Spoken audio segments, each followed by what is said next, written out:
Hey everyone, Mr. MC here. This is a guide for round 10 of the Nations Cup exhibition series. Let's get this started. Bring yourself to the left, look for the path that is on the left as you want to brake just as it is about to end. You'll be braking hard for a while. Try to go for the apex as there's a little dip around there, as that will help the car rotate a bit more. Just be nice and careful with the throttle. Then ease off of throttle for this turn, use a little bit of braking if necessary. Then brake before the green area on the right ends, just bring yourself all the way in, quick burst of acceleration, lift off of throttle, and carefully get on the throttle. You can go a little wide over here. When the track piece on the right ends, that is when you want to start to brake.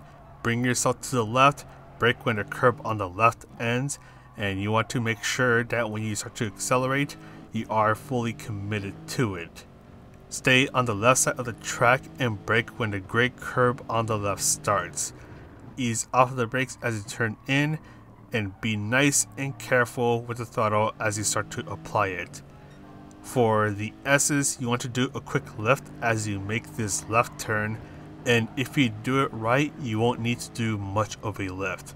Now brake when the tarmac on the right starts, brake hard for a short moment, quickly ease off of the brakes, bring yourself to the left and use a little bit of braking to adjust yourself for this turn.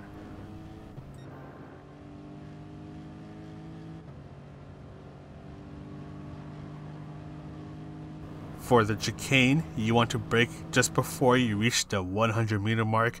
You'll be braking hard for a while, and you want to take advantage of the track limits at the curbs. So get onto the curbs. Just try to take this chicane in as straight of a line as possible. Be nice and careful with your throttle input.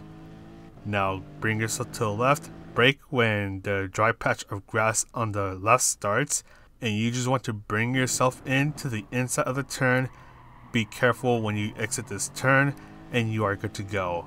That is it for the lap guide. Let's go ahead and talk about the strategies. For the qualifying session, you're going to have 10 minutes to try to get a good qualifying time. Slipstream will be a little useful here, so if you can, try to get the slipstream from someone in front of you.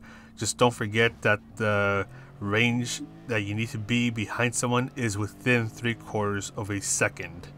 And the other important thing that you pretty much need to know is that the tire wear is pretty high here, so you only want to do one qualifying lap and then try to do the jump out and jump back in strategy.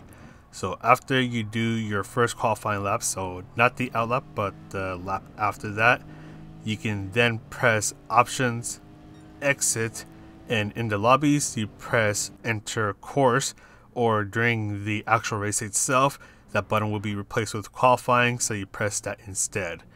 This will save you from having to do an in-lap and having to go through the pit stop animation. Instead, you spawn back at the pit box, so all you have to do now is just do an out lap, and then you can do your next qualifying lap. And you want to try to do all this as fast as you can, so you can do the jump out and jump back in strategy a couple of times instead of doing it just once like how I am over here.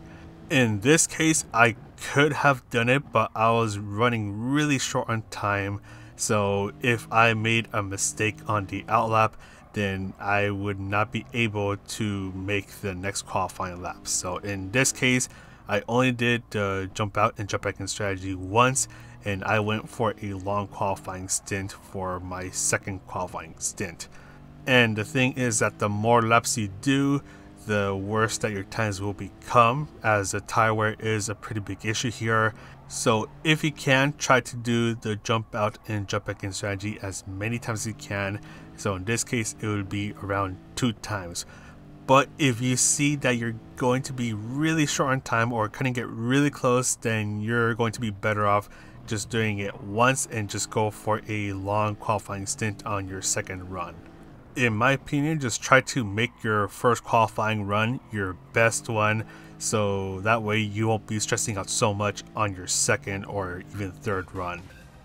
So going on to the race strategies, well, before we even get to that, this race does have a grid start, so you want to bring the traction control to 1 and shortly after the race starts, you can then bring it back down to 0 or whatever value you normally have it set to. Don't forget to brake early for this turn, especially with cold tires, so you don't end up making yourself look like a total idiot like this dude named Mr. MCA. So once you hopefully survive that turn, you just want to try to warm up your tires, and in which case it shouldn't take too long since you're going to be on either racing soft or medium tires. And okay, so that just happened. So you're pretty much going to be running short stints here. For your racing soft tires, they'll last at most 6 laps on... oh my gosh. Anyway, so internet issues aside. So your racing soft tires aren't going to last too long, and with them lasting at most 6 laps, you're going to want to go with a 2-stop. A 3-stop is possible, but you're pretty much getting the same total time as a 2-stop, so you do not want to go with the extra pit stop and end up pitting out into traffic. So for this video, we'll be testing out the 2-stop with the 2017 Lexus RCF, the Porsche 911 RSR, and the Aston Martin V12 Vantage. So in terms of pit strategy, you can either do 2 6-lap stints on the racing soft tires, which leaves a 3-lap stint on the racing medium tires, or you can go for 2 5-lap stints on the racing soft tires, which leaves 5 laps for the racing medium tires. Fuel is also an issue here, so you will need to do a bit of short shifting to try to not have to refuel or to do a splash and dash. So in the case of the Lexus RCF, the 2017 one, I'm shifting just over the gear recommendation number area. And this helped me not have to end up having to refuel at all. You do want to be aware that if you start to short shift too much, your pace will start to suffer. So you want to find that perfect balance between saving fuel and still maintaining a good pace. And with the pit stop being pretty low here, which it's around 5 to 6 seconds, you can also decide to start to push it and just take the hit when you're refueling, but at the same time you give yourself a better pace overall. So we'll go on over to the pit stop sequence. So it does take a little bit of time for your car to get to the pit box, but because of how this track is laid out and all that, your pit stop is actually not going to be that big at all.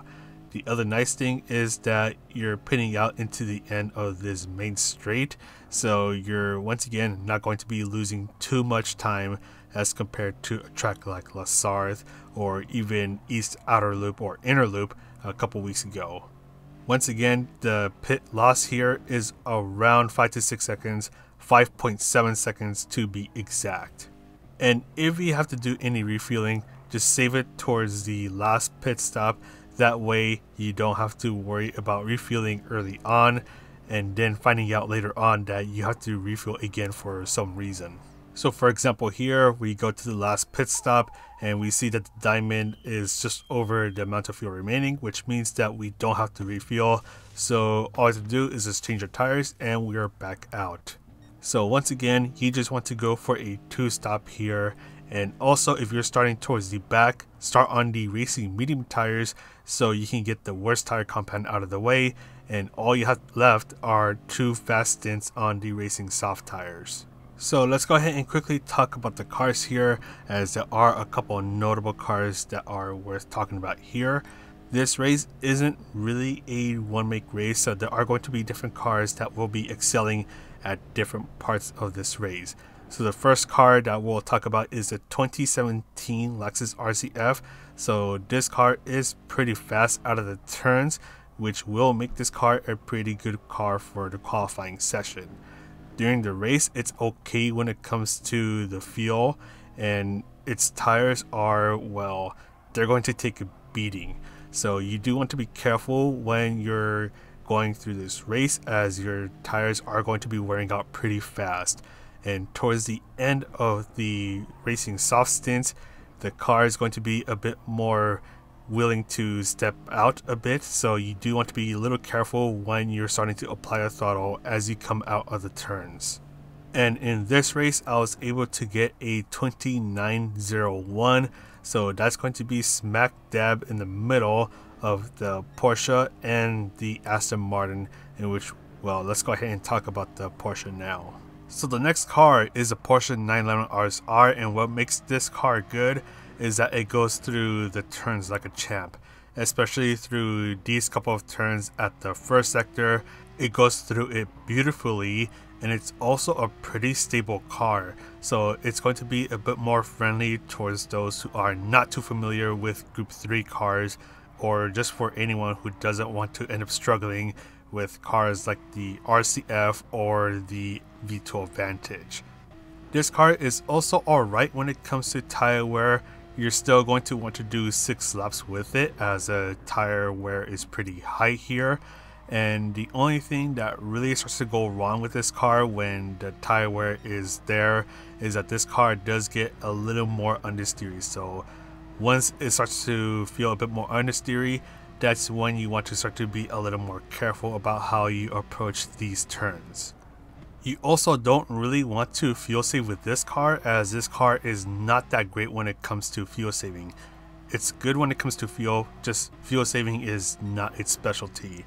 If you start to fuel save by short shifting earlier on, then you're going to lose quite a bit of pace. So you're pretty much going to want to shift when the shift bar on the bottom of the screen starts to blink.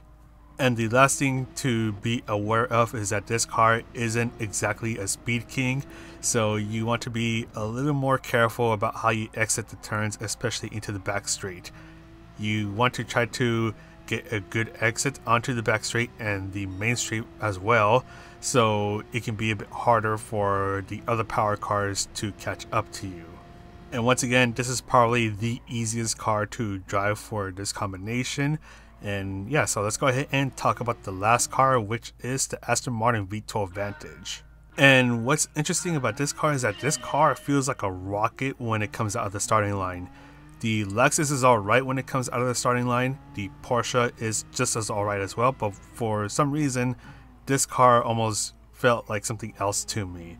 I just want to put that out there just in case you're looking at cars considering how they come out of the starting line. But going on to its race pace, this car is pretty good when it comes to race pace. I like to think of this car as pretty much the 2017 Lexus RC F, except for the race pace instead of the qualifying pace.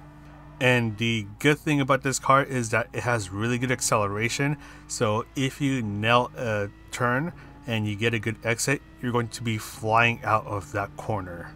So in terms of fuel saving, you don't want to do too much fuel saving with this car, because if you start to short shift too much, then you're going to be losing quite a bit of pace and you won't be getting the most out of this car. So I would say shift just after the gear suggestion number. That way you can do a little bit of fuel saving while trying to maintain a good pace. You will have to end up refueling with this car, so just be aware of that. And this car will be a bit more of a splash and dash if you do a little bit of fuel saving. And just like the 2017 Lexus RCF, this car does get a bit squirrely towards the end of the racing soft stints. So when you're approaching laps 5 or 6, that's when you want to start to be a little more careful about how you're exiting the turns. And I just want to quickly show you the pit stop sequence where I actually had to refuel. I didn't have to refuel too much. This was a bit more of a splash and dash, but I just want to put that out there that with this car, you're most likely going to have to end up refueling. So with the Porsche 911 RSR, I know I forgot to mention its time. I ended up getting a 2902. The 2017 Lexus RCF was a 2901. And with this car, even after having to refuel, I got a 29 minutes flat. So this car can definitely pack a punch. But luckily, it's looking like this car will not be the meta car. I mean, it'll be one of the better cars, but there's still going to be other cars that can be competitive here as well. Once again, the 2017 Lexus RCF can be competitive here, the Porsche 911 RSR as well, and I have been hearing that the Subaru WRX is also another car worth noting here, but unfortunately I didn't have time to get to testing it. So that's pretty much it for this guide. Once again, this is a 2-stop, so do 6 off, 6 off 3 medium, or go 5 soft, 5 soft, 5 medium. And that is pretty much it for this season 1 of the 2020-2021 exhibition series. Season 2 will be starting up at the end of November, so keep an eye out for that. And yeah, that's pretty much it. So I'm going to go ahead and sign off now. So this is Mr. Messier wishing you a good race, and I'll see you in the next video.